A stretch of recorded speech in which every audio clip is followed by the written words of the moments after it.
తెలంగాణలో ప్రాజెక్టులు పొరుగు రాష్ట్రాల్లో ప్రాజెక్టులపై కీలక వ్యాఖ్యలు చేశారు మంత్రి ఉత్తమ్ కుమార్ రెడ్డి. ఆల్మట్టి డ్యాం ఎత్తుపెంపును అడ్డుకునేందుకు రాష్ట్ర పోరాటం చేస్తోందన్నారు.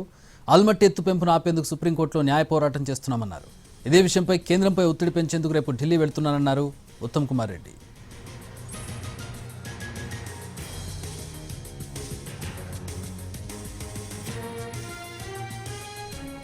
కృష్ణా గోదావరి జలాల్లో తెలంగాణ వాటా కోసం రాష్ట్ర ప్రభుత్వం కొట్లాడుతోందన్నారు మంత్రి ఉత్తమ్ కుమార్ రెడ్డి.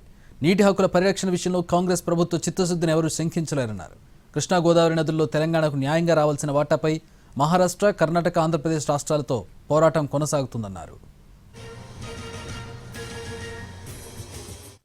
తెలంగాణ రాష్ట్రానికి కృష్ణా నదీ జలాలు, గోదావరి నదీ జలాల్లో మా కాంగ్రెస్ ప్రభుత్వం, ప్రస్తుత కాంగ్రెస్ ప్రభుత్వం చేసిన తీవ్ర కృషి గత ఏ ప్రభుత్వాలు కూడా చేయలేదని చెప్పి కూడా నేను మనం చేస్తున్నా. తెలంగాణ కోసమే పుట్టి తెలంగాణ కోసం అంటున్న పార్టీలు కూడా వాళ్ళ హయాంలోనే కృష్ణా నదీ జలాల్లో తెలంగాణ అన్యాయం జరిగింది. మా హయాంలో న్యాయం జరుగుతుంది ఇప్పుడు. అదే విధంగా కృష్ణా నదీ జలాల విషయంలో, గోదావరి నదీ జలాల విషయంలో తెలంగాణకి న్యాయపరంగా రావాల్సిన వాటాకి మేము ఏ రాష్ట్రంతో కొట్లాడతాం. తెలంగాణ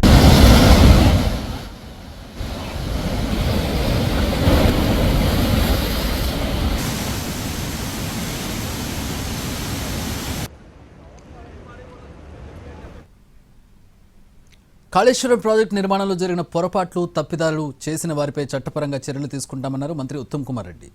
ఈ విషయంలో ఎవరిని వదిలిపెట్టేది లేదని తేల్చి చెప్పారు. మేడిగడ్డ బరాజుని పునరుద్ధరించడానికి చర్యలు చేపట్టామన్నారు. కాళేశ్వరం ప్రాజెక్టు నిర్మాణ లోపాలపై పలు సంస్థలు ఇచ్చిన నివేదికల ఆధారంగా ముందుకు వెళుతున్నామన్నారు మంత్రి ఉత్తమ్ కుమార్ రెడ్డి.